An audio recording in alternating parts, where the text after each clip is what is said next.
Welcome to Franklin Covey's C-Suite Conversations. My name is Patrick Ledden, and each week I have the chance to sit down and talk to someone about the experiences in the C-Suite. Today's conversation is like none other. I'm talking to Dr. Stephen Neil Kaplan. He's a professor at the University of Chicago Booth School of Business. Steve Kaplan conducts research on private equity, venture capital, entrepreneurial finance, corporate governance, and corporate finance. And in our conversation today, we talk about who succeeds in being selected as a CEO, as well as who succeeds in the role of CEO. What are some of the characteristics and traits and things that they deliver on? We also discuss private equity as well as public companies when it comes to mergers and acquisitions and the importance on your culture as an organization. You're going to want to grab something to write with, sit back and prepare to take some notes as I talk to Steve Kaplan. Steve Kaplan, thanks so much for joining me for a C-Suite conversation.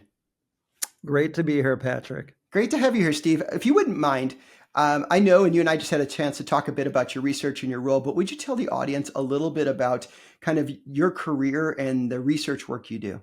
Okay, so I am a professor at the University of Chicago Booth School of Business. I've been there since 1988.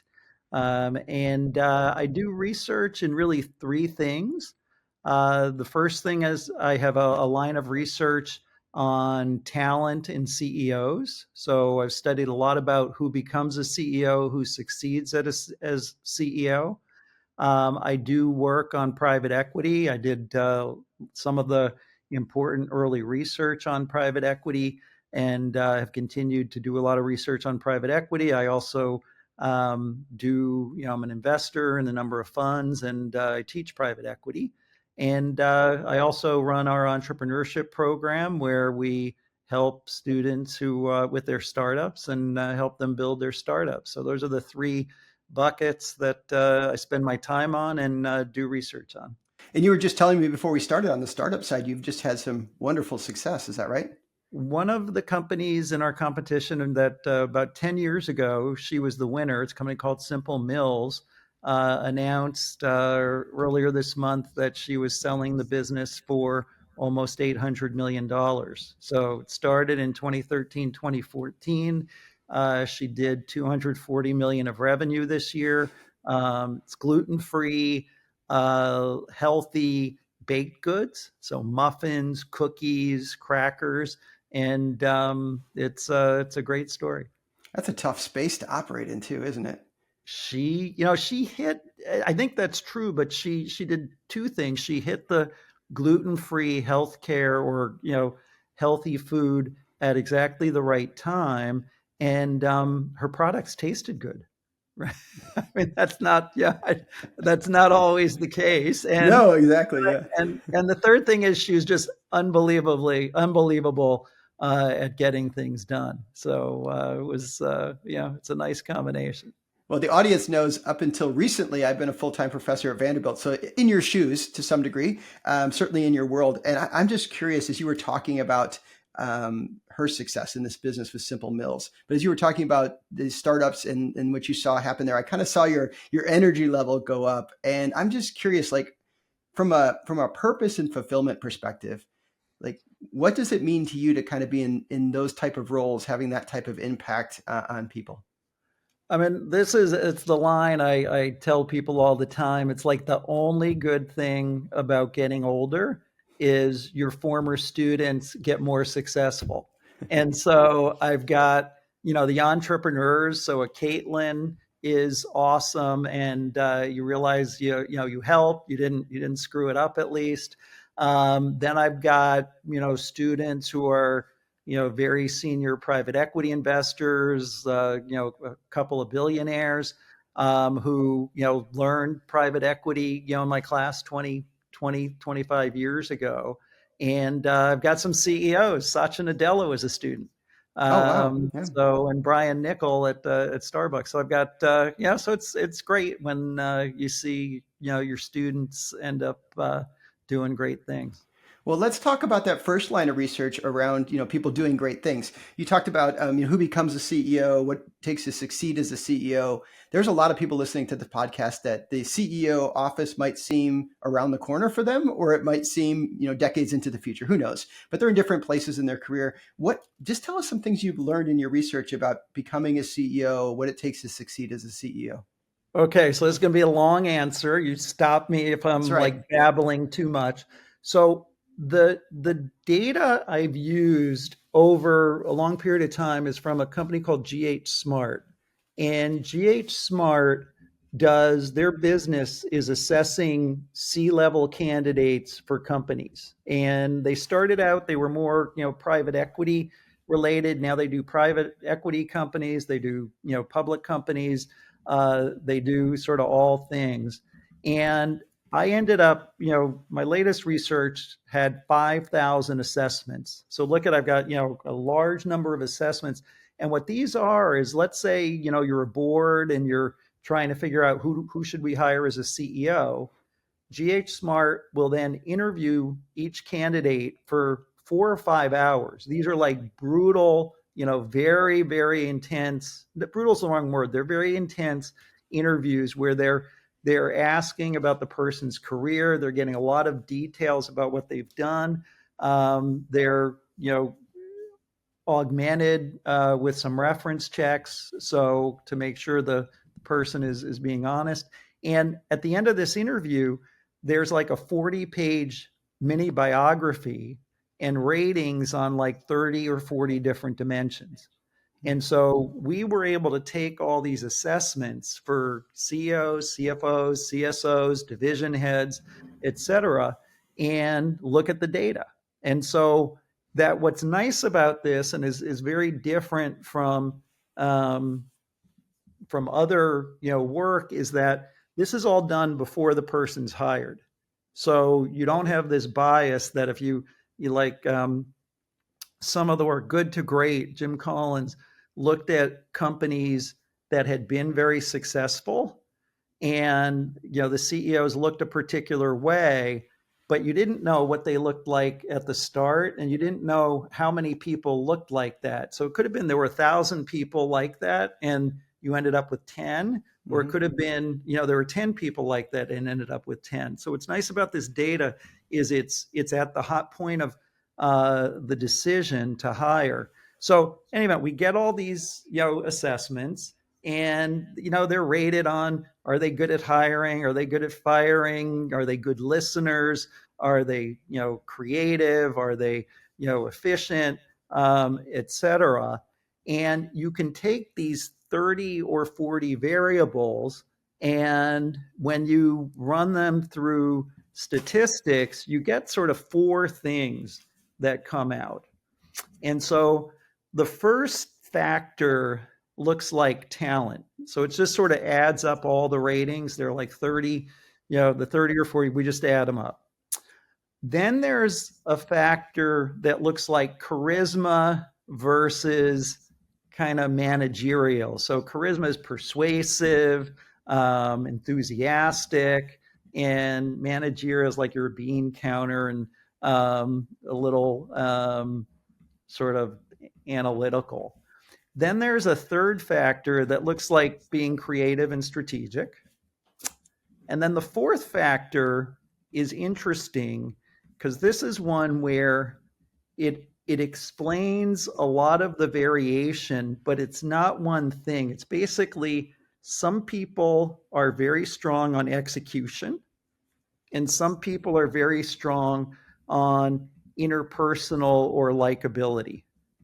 And those people load up usually, a bunch of the variables add up and come into that factor. So we've got these four factors, and now the question, to you in the audience is think about, what do CEOs look like? So, and let's start with who becomes a CEO candidate. So look at the people who are going to be candidates, and how do they compare to these other C-level people? And so first thing is, are CEOs more talented or less? The answer is more. So they tend to score higher on talent. Second thing is, are they charismatic versus not? They tend to be charismatic. The third thing is creative strategic. They tend to be creative strategic versus not. And then the fourth one is one where I ask people, and I get sort of people don't know. Are they more execution oriented or interpersonal likable? Are you asking me? I'm asking you now. You got to.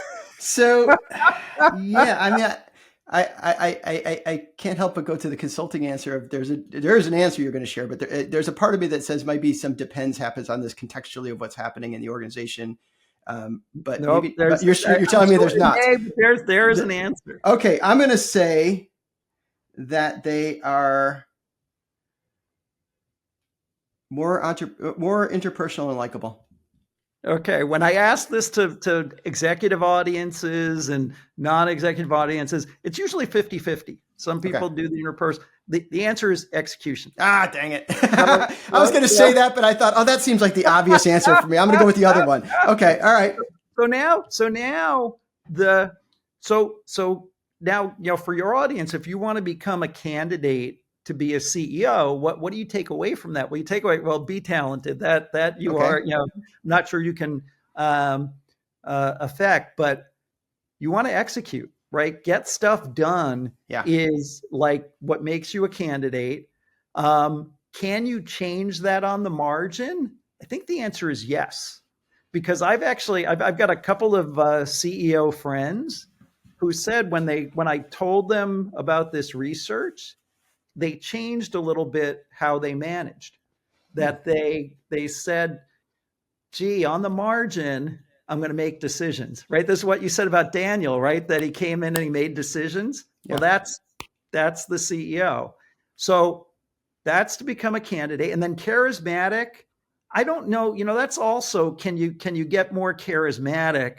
I don't know, but that's like, I think you're enthusiastic, you're persuasive, you're probably, my guess is you can work on that a little, even if you're an introvert, you can try to do more. That's what a Toastmasters is. But I think that's how you get noticed. And then creative, strategic, I don't know. I mean, that's where, maybe you go to business school and you learn that. I'm not sure. But that's I think the execution and the charismatic, you can probably make some headway on. Well, it's funny when you said that. It's funny because Franklin Covey has an execution practice around helping organizations execute strategy that requires a change in human behavior. And when I was looking at these two, I was going to say execution because I thought, oh, that's the slam dunk answer. But then I thought, oh, it's going to be one that goes contrary to my thought. So yeah, execution makes complete sense to me, and we see it all the time with our clients. You were going to say, I'm sorry. No, that's true. And it hasn't changed over time, right? That's the latest paper we wrote. We now have like 20 years of these assessments. And some people have said, oh, you've got to be nicer now because the workforce has changed. You got to be different. It's like no change. So at the end of the day, you got to deliver goods. You got to deliver. Yeah. So now these are the candidates. Now here's the funny one.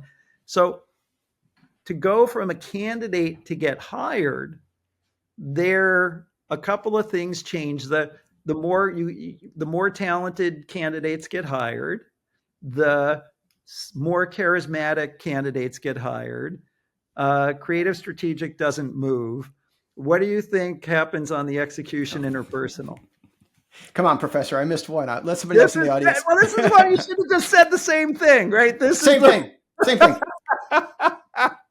This is the one where it helps to like have some interpersonal skills and be likable because then the board's going to hire you. So it still ends up the people hired are stronger on execution, but they're not as strong as they started out because it helps to, the boards hire people they like. So that's so if you're a candidate, if you want to be a CEO, execute, charisma, creative, strategic, and then just make sure when you interview for the job, you convince them that you're not a jerk, that you have a degree of likability, and you're likable. So that makes sense. I mean, at the end of the day, right? I mean, it's a different thing, but a similar thing in regard to at the end of the day, the board has to work with this person, and we do like to feel like we can work with people that are open and conversational to varying degrees. We want to get stuff done, but on the other hand, I don't want every quarter meeting to be drudgery because I have to deal with this person. Correct. I mean, I think the one thing though that I think, well, let me go on and then I'll tell you what I think happens that you should be careful of if you're a board member. So now, who actually succeeds? So Mm. this is and we did some work earlier with the GH Smart data. And then recently, and I do this work with Morton Sorensen, who's at Dartmouth Tuck School, and we also did a project for one of the big search firms who had some assessment data. And what was nice about their data is there was about 40% public companies. Mhm. The data I talked about earlier is probably 20% public companies, so it was more public companies. And so we looked at in both the GH Smart data and the search firm data, what predicts success. And success would be your stock price goes up in a private equity deal, you sold the company for a lot of money. Failure or not success is, you get fired. That's probably not successful, and poor performance. So again, same question. Which variables mattered? So did uh, let's see, creative, strategic. Do you think that mattered? Oh no, we're going to go down this path. I'm going to get them all wrong. There's no other students in this classroom with me No, right now. I think, this is why you're doing it. yeah, Okay. I know. I'll tell you. I won't make you guess. I'll tell you. So creative, strategic, mattered in the GH Smart data. Charisma didn't matter in the GH Smart data. And then the interesting one is this execution versus interpersonal, going back to what we talked about earlier. And in both the search firm and the GH Smart, it was execution variables. Hmm. So, and going back to who you hire, I think it's fine when you're a board.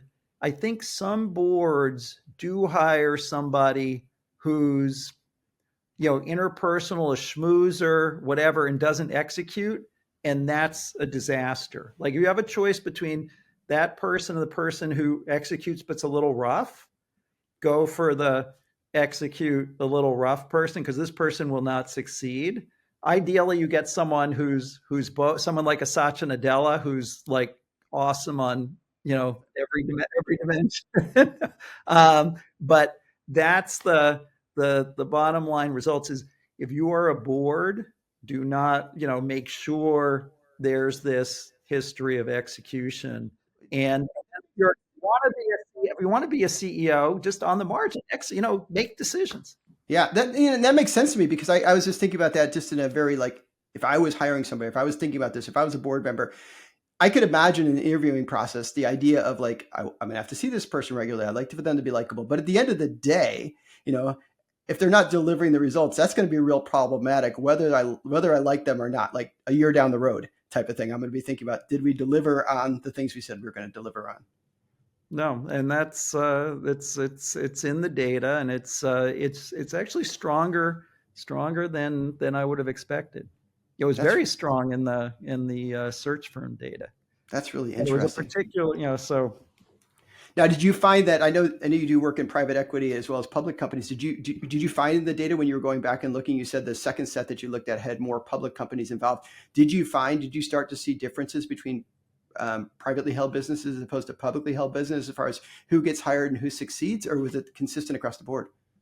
So the execution result is pretty consistent. It's public and private. That is consistent. I have friends or private equity investors who one in particular won't make an investment unless the CEO goes through the GH Smart or some kind of assessment that he says it's very good at figuring out who's not going to succeed.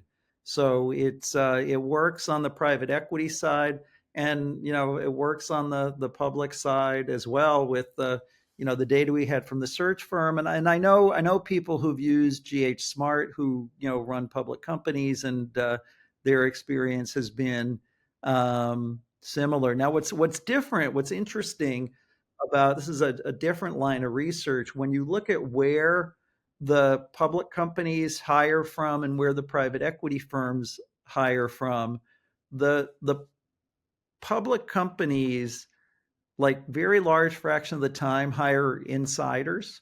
So like 80% of the time they're going to hire someone internally. And the private equity investors, when they make a change, like 70 or 80% are external. So it's that's the mindset on the private equity side. Um, they'll look for the best available athlete, I think. And they also, it's probably the case, some of their companies, they don't have as deep a bench inside as, say, a public company might. And the public company, tend to be happy with the insiders, which in some cases is the right decision, some cases probably not. When you work with studying private equity, and you even look at the current status, I was reading something the other day about acquisitions and what they think is going to happen in 2025, what the predictions are going to be based upon. I know there's a lot of changes in our economy and regulatory and political and lots of changes going on. But what do you see that space kind of doing into the future? Do you see more acquisitions coming up in the future? Do you see kind of capitals getting constrained? What do you see going on? So, that's always a hard Yeah, question. it's So when a crystal ball question. Yeah. predicting the future, I always have a 50% chance of being right. Hey, you put So you put me out there, and I guess I picked the wrong one, and we have you we would have a practice around it. So it's your turn. have. Okay, so I think what you'll see in 2025 are, first of all, interest rates, have come down some from the peak. The spreads on leveraged loans have also come down a little bit. So the financing is in a better place, which should lead to activity this year. But it's conditional on inflation not popping up and rates not popping up. So if rates stay the same or come down, that will be helpful. I think too, the change in antitrust, I have no doubt, is helpful, because that definitely slowed people down. People said, I'm not sure I want to do this, particularly strategics, and that I think is now, the antitrust will still be there, but they won't go after things that like don't make any sense, like Albertsons and Kroger, Mm-hmm. which is competing with Walmart and Costco. That was sort of very strange, to me. So that's good. You have less antitrust. Or it's good for deals. You have less antitrust. You have the interest rate environment is better. And then I think, on the private equity side and to some extent the venture side, they haven't had exits for, a couple of years, and their investors are not going to give them more money until they have exits. And I think this is the year where, I think more of them are going to say, okay, we've got to exit some of our deals, and the valuations may not be as high as we would like, but they're Yeah. okay. And you'll see deal activity. So I would sort of expect this year, to be, a pretty good year. As long as, again, the world, something doesn't blow up on us. But if you look at the world today and those forces that I just mentioned, I would be, cautiously optimistic.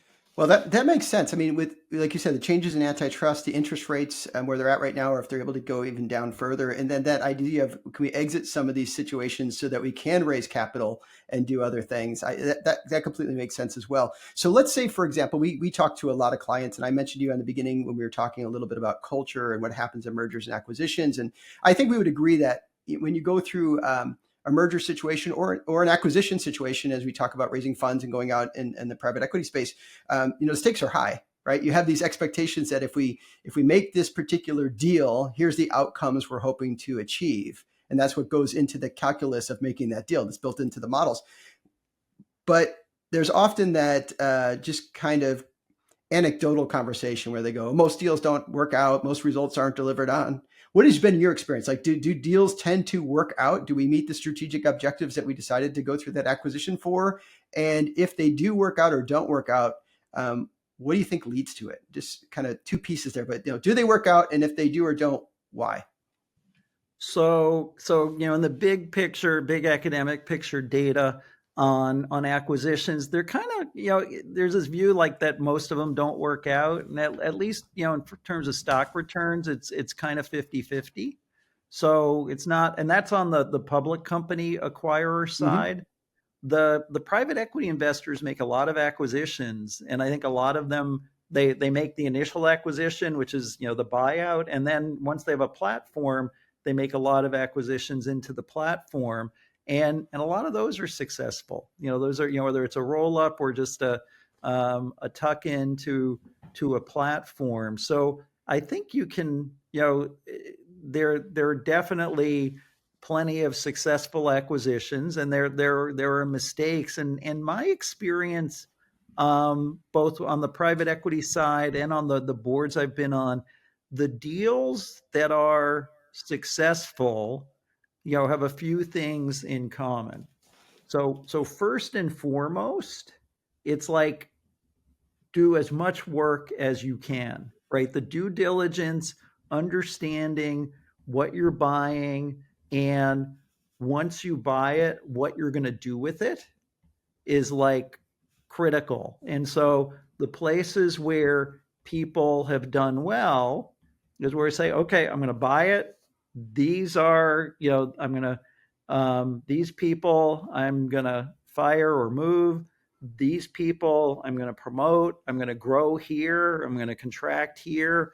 I'm going to acquire. I may do another acquisition, but it's like knowing what levers you're going to pull when you do the acquisition is like number one, because the more work you do, the more of a view you have, the more likely you're actually going to implement it, and that you've thought about whether there's a cultural thing or incentives, whatever, that you've thought about it in advance. And so that's why I think it's also the evidence, buying a private company as opposed to a public company, I think you're more likely to be successful, because the private company, you can trade information more easily. There's usually a process. Public companies, it's restricted what information you can get, because the companies are public, and it's a bit more. I think it's harder to operate in. So that's one. I think the second thing, so one is do as much work as possible, understand where the value is coming from. Two, understand why you should be the buyer, right? If you're like, why am I a better buyer than somebody else? And you will, if you can't tell that story, you're probably overpaying, right? But if, like, I have more synergies, I have more information, whatever, I'm the right buyer, more likely to be successful. And then the third thing is, don't pay too much, right? That's the which is related to the second, and the first. I mean, they're Yeah. all they're all interrelated. That it's so true. I mean, the first one you mentioned is almost in my mind is I was like, there's like kind of part A and part B to it. Maybe I don't know which order they go in. Probably one part is the strategic. Why are we buying? Why are we making this acquisition? Why are we looking at this deal? And then there's the due diligence component to it. Certainly plays into it. But I could see doing one well or not, and not doing the other well, or vice versa. Especially if like we just fell in love with this deal, we fell in love with this technology, we fell in love because we couldn't get them. I don't know whatever it might be. It's just sometimes we fall in love with the deal and we don't do that good pre-work. That makes complete sense. You mentioned culture is a little bit when you're going through there. And obviously at Franklin Covey, we do a lot of work with individual contributors and leaders and really trying to help organizations build high trust culture. From your perspective, how much does culture play into these things working out well? And I guess part of it comes down to how you structure it, as far as we're going to keep these as separate entities. We're going to really roll them together. We're going to look for synergies over time. I mean, how important is that culture piece beyond like the statements where we say like culture eats strategy for breakfast? I mean, what have you found? Yeah, I mean, I think there's no one answer to that because I think it depends on what kind of an acquisition it is. Sometimes, if you're buying the company, I think if you're cutting costs, if it's like sort of you're putting things together, then it may not matter if like one organization is sort of swallowing the other because it's like the culture, in some sense is irrelevant because we're buying the assets and we're putting our people in. So there it might not matter. If you're buying something that's growing and is different, but it's related to what you're doing and you want to do some things together, then putting them together, you might have some risks. And Hmm. so you might want to keep them separate and, slowly, do some integration. And I've seen that work in a couple of instances. So I think it depends. I think that sometimes I have more skepticism than I want to, but it's just kind of how I'm wired sometimes, and maybe I'm just older and I've seen things. But help me think through the idea that I'm going to acquire a company. We tell them, hey, we're going to let you operate a bit independently, and kind of what we like about you, we don't want to change. But then Mhm. that slow evolution where it starts to integrate more and more, where it makes sense. Like, hey, why do we have redundant IT systems? Why do we have these certain redundancies? Uh, sometimes the cynical side of me is like, oh, we said that we're going to let you operate independently so we can land the deal. But the reality is, we have this plan. We're going to march you into it. And the people who signed the deal or people who remain in the organization that was acquired are kind of like, oh, we're going to be left alone the entire time. And then at the end of the day, they're kind of disappointed. I mean, what's going on there? What have you seen? And is it sometimes, hey, we meant to leave you independent, but then the realities of life came in and it just made sense to bring you in? Or is it, we told you what we thought we needed to tell you to acquire you? I mean, what have you seen play out? I mean, there are a couple of ways to go there. So one is okay, you keep them separate, and that's the right thing to do, right? And Mm-hmm. then you bring them in, and it messes things up, right? I think that Yeah. can happen. Well, then you made a mistake. You shouldn't have done that. Yeah. And so, and there it's the buyer messing up, right? Because the right thing to do is to keep them apart and like do a light integration rather than a tough one. On the other hand, if it is the right decision to do an integration and the seller is going to be unhappy at the end of the day, or the employees Yeah. maybe that they did get the money, right? They sold. So I think that's as long if it's the right thing to do. And when you sell, you give up your control rights, and the buyer can do what it wants. I think that's I think um, unfortunate maybe for the seller, but it's like, when you sell, you sell. Right? Well, I can relate directly to that. I don't think the audience knows this. I never talked about this, but from 2000, in 2001, my wife and I opened a consulting firm, and then we sold it in 2012. So over that 11 years, we had offices in a few different states. We had a pretty good sized team, and we had some great clients. And then we went through the acquisition process, and it is just like that in regard on that side of the table, right? There's this number that you feel good about, that you feel like, okay, we got a good deal. But then there's another side, like what's going to happen to my people, what's going to happen to my team, what's going to happen to my clients. And in our case, because it was a family owned business, it felt very much like this is our third child. We already had two. This is our third child. And then one day you go, here's your new owners, and they walk It's in, not and, your and you child. walk Yeah, out. I mean, yeah, it was a great experience to go through, although challenging at certain times. And it was also, I think, a really good experience for our employees, because I still talk to many of them, and they're very happy with where they landed and what they've done in life. good. Yeah, Oh, good. and the Oh, company that's that great. and the company that acquired us, I actually would go out to their offices occasionally doing something else, and I would still go into their workspace and use it for something else. So we had a good relationship too. So as far as that goes, I'd say pretty textbook. But of course, there could be people who come in and Yeah, go, it wasn't a great deal for me. I don't know, yeah. but I understand that experience. And there's sometimes, sitting on the other side of the table selling the business, there is a bit of, you want to make it's a negotiation, right? So there is a bit of like, we want to make the deal too. We want to see this thing go through. And all of a sudden you start to hear the things, you start to turn a deaf ear to the things you don't want to really hear about, and you lean into the stuff you do want to hear about. I mean, it's kind of human nature sometimes, I guess.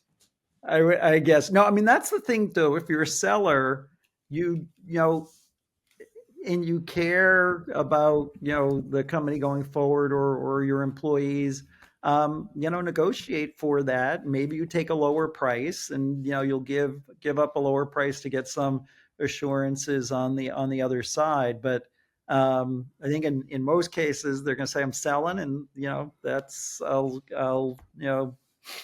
I'm going to Yeah, get the market price, and then yeah. what happens afterward happens. I think I have a degree of altruism in me. I think we got a good deal for price point wise, but also for the folks. And I also think it Yeah, was which is great. I think it That's was the also a best kind. realization to know I'm still going to be working in this world and I want to see these people. And somebody told me years ago that you kind of want to does it pass the grocery store test? In other words, Well, 20 years from now, you're walking through the grocery store and you bump into that person. Are they going to turn around, or you turn around and walk away, or you actually go up and actually care to say hello to each other and have a conversation? And I'm kind of leaning into the grocery store test these days. So anyway, thank you so much for the conversation. I'm going to ask you one more question, kind of going back to the initial part about becoming a CEO and succeeding as a CEO, and you talking about those four pieces around talent and charisma versus managerial, and managerial, creative and strategic, as well as the ability to deliver results. When you think through those things, regardless of where I am in my career, what's something I could start to do a little differently that might make the difference, whether I decide to go apply for a CEO job or hope to get tapped on the shoulder someday or whatever it might be. This is a good practice as a professional, as someone who's trying to get better in their career, regardless of where you are. Start making sure you're doing this. What would you say? Deliver. I mean, it is deliver results and do as much as you can. Satya Nadella tells a really nice story that when he early on in Microsoft, he was doing his job, and his boss was really busy, and he asked his boss, is there some of your work I can do? And boss said yes, and he did the work, and the boss was very happy. Satya was very happy, and it worked out very well. But that's if you have time to do things and get things done, um, people are going to notice, and it's going to be good for you. That's such a great. I always feel like your boss or your client, they always have more on their plate than they can handle. So if you can come up and be a good partner to get some of those things off the plate and deliver on them, that's such a great thing. Speaking of delivering, Steve Kaplan, you delivered today, my friend. Thanks so much for joining us Very for good. a C-suite conversation. I really appreciate you. Thanks for sharing your research and your insights, and I hope that people take these into consideration as they move forward in their careers. Well, folks, that's all I have for today's episode. Big thanks to Steve Kaplan for joining me today to share his insights around being selected as and succeeding as a CEO, as well as how to handle successfully mergers and acquisitions. I think you will agree with me that the insights he provided are so helpful as you think about your career journey. That's all I have for today. Thanks so much for joining me. My name is Dr. Patrick Ledden. Now go make it a great day.